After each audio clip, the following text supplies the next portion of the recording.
Kaloko. Hindi ba ikaw gumawa niyan? Yan o. Hindi. Oh, tingnan nyo. Kaloko mga kalapatids. So. Yan, what's up mga kano? Tanghaling tapat. Nandito tayo sa San Luis, Aurora. Ayan, mga nagpa-member. Actually, pang last na si Sir eh. Ilan sinukatan natin kanina? Tatlo. Hindi, si Kapuroy pa. 4. Panlima ka. Panlima, ayan. Panlima sinukatan natin dito sa San Luis, Aurora. Si Sir Vince Peñarroyo. Ayan. So, malit lang yung loft niya mga kalapatid. Sakto lang sa kanya. Pang ano lang naman. Pang hobby niya. Siyempre, anti-stress daw niya sa school. So, ayan. Nagpa-member sa club ng HPC mga kalapatids. Dito sa DepEd. Tama no? Shout out sa mga pansir dito sa San Luis, Aurora.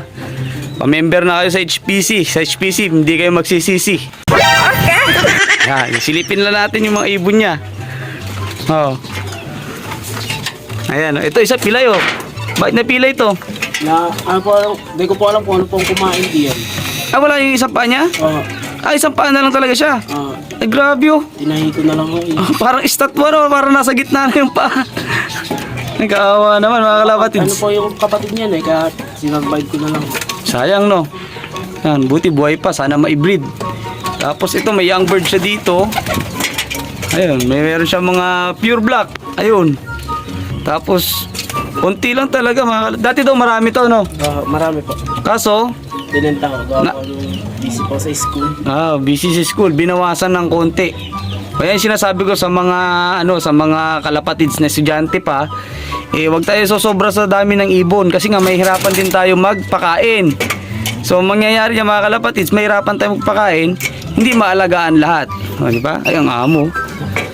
So dapat yung sakto lang, yung kaya lang natin tustusan araw-araw mga kalapatids. Ayan, may mga pure white siya, grisel. May nakita po kanina, yun, naka-ano. Bakit naman meron na tong, tag dito yung pang manok? Ang tawag dyan? Yung dagit lang po sa kapitbahay po ito, ay napasok ko. Ayan o, may wing ban. Ginawang pang manok. Ginawang manok. O, ayan o. Kunin mo nga sir, tingnan natin. Labas mo nga dito. Ginawang manok, yung kalapate. Kaloko. Hindi ba ikaw gumawa niyan? Yan o. Hindi. O, tingnan nyo. Kaloko mga kalapatids. So. Sinulpakan ng Upo tayo para hindi against the light. Kaloko mga kalapatids. Ginawan ng ng wing ban. Oh, bata lang po siguro may pati nga yung likod. sinalpakan talaga. Sinalpakan. Tingnan natin kung anong WPC pa mga kalapatids. Dito po sa may kabilang. Naka-WPC pang big time to sa laban na derby. Kawawa mga, dapat tanggalin mo yan, sir. Kasi nga, kapag lumipad siya, may hirapan siya kasi nga, Dito naman na po umuwi. Pinapakalan ko ito eh. kaso bumabalik. O, bumabalik ko. So ngayon ang gawin mo, kung ayaw na niyang alagaan at dito na bumabalik, eto, tanggalin mo. Tatagalin na. Kasi kaawa. Ngayon, mangyayari kasi yan, pagka lumipad siya, ayun, natatanggal na yan, tanggalin mo na. Sige na. Ayan, no animals were harmed po ah. I-rescue lang natin yung ibon kasi kawawa. Tanggalin mo yan, kawang. Yan. Ginawang manok mga kalapatids. Naka-WPC kasi nga, kapag lilipad yan sir, kapag roronda siya, feeling niya may sabit-sabit pa sa pakpak niya. So hindi naman siya manok na kailangan paang gagamitin sa laban. Ito, pakpak eh. Kaya importante alagaan natin yung pakpak nila. Ayan, sige, balik mo na rin sir. Ayan, check pa natin kung ano pa yung pwede nating may tulong sa kanya dito na may bigay na advice. Yung kawawa yun. Sa bulutong, ano kakabulutong mo eh. Ay, yung bulutong sir, gawa naman po yan sa lamok. Ayan. Ayun, meron siyang maganda ron na white flight. May inner ring pa mga kalapatids. Ayan, Ginawa ko na po ito. Ibenta ko na po yung mga anak dito. Yan. Saan naman galing yan sir? Kaya CJ ko. Hindi ko po tanda apelido eh. Binili mo? Dahil pinagbibigay lang ako. Kasama po yung isang puti niya. Binigay. Ito naman isa niyang kalapati na to. Naka PHA. PHA pa mga kalapatids. 2408907. May inner ring. Ba, maganda to PHA to Tingnan nga natin kung legit. 2024. Legit na PHA ring. Legit ba ito? Legit. May inner ring Naglilipad din po ata yun eh. Baka naman lumalaro sa PHA yun, yung may-ari nito. Baka po. Yan, tingnan natin ibon. Ang ganda ng eye sign mga kalapatids. Ayan, yung eye sign. Ay, huwag kayo tumingin doon sa may damit. Baka makita nyo yung parehas yung damit na yun. Ito, dito tayo sa iSign. Oh, shoutout sa kinuhanan niya ng ibon. Ang ganda ng ibon na to. Akala ko dagit eh. Susurrender sana yun sa club kung dagit eh. Di naman pala dagit. Yan. Kaya ginawang breeder. Yan, binigay sa kanya. Ganda. Ito po, kababalik lang po nito eh. Inagis po ito ng pinalungan ata. Ito inagis. Dinalungan. Kababalik lang po nito eh. Ito naman, white grizzle. White grizzle. Ano naman, ito, palahi mo na to o... Palahi na hindi. Ayan, naka-commercial ring ng GB. Ayan, pwede mo na ilaban yan sa mga pan-race. Pooling, ganyan. Basta kung saan yung laban, dun kayo maghahagis ha. Hindi yung balikwas. Kumbaga, ang laban eh southwest. Hindi kayo pwedeng mag-training sa north. Pero kung north ng laban, yan, pwede kayo maghagis dun. Saka i-add ko naman kayo sa GC para malalaman ninyo kung anong mga nangyayaring kaganapan. Di ba?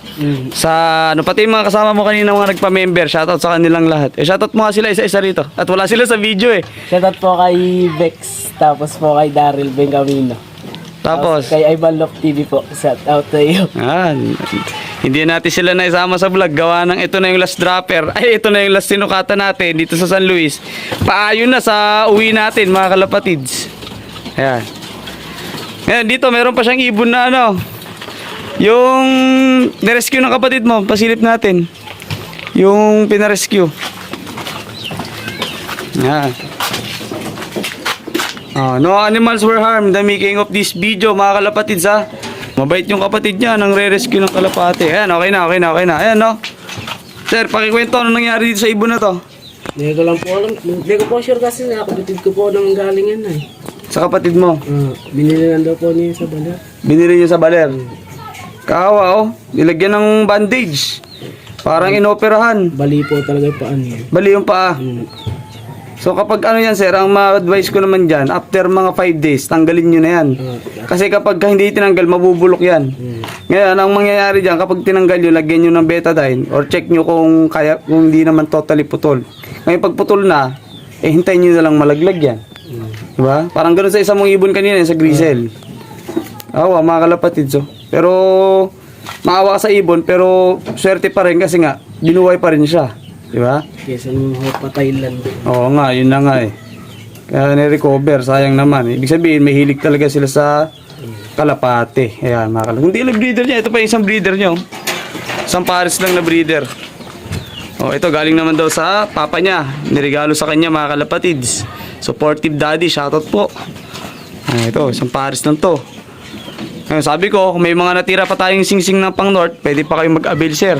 Para may panlaban kayo sa susunod na taon, March ang start. Dito ba sa kalapit mo rito, alam nagkakalapati rito? Meron po. Kasi sa bahay po ito. Kumbinsin mo, magpa-member. Sabihin mo, Andiyan daw po siya ngayon eh. pwede natin kausapin. Pwede lang po. Ayun, sige, balik mo muna yan. Tapos, kakausapin natin yun, mga kalapatids. Ayan. Shoutout sa mga sumusuporta dito sa club ng HPC, dito sa San Luis, Aurora. Lalo na sa leader nila, kay Sir Puroy, no? Siya bang captain ball nyo? Shoutout sa'yo, Sir Ber. Yan. Kain salamat sa suporta ninyo.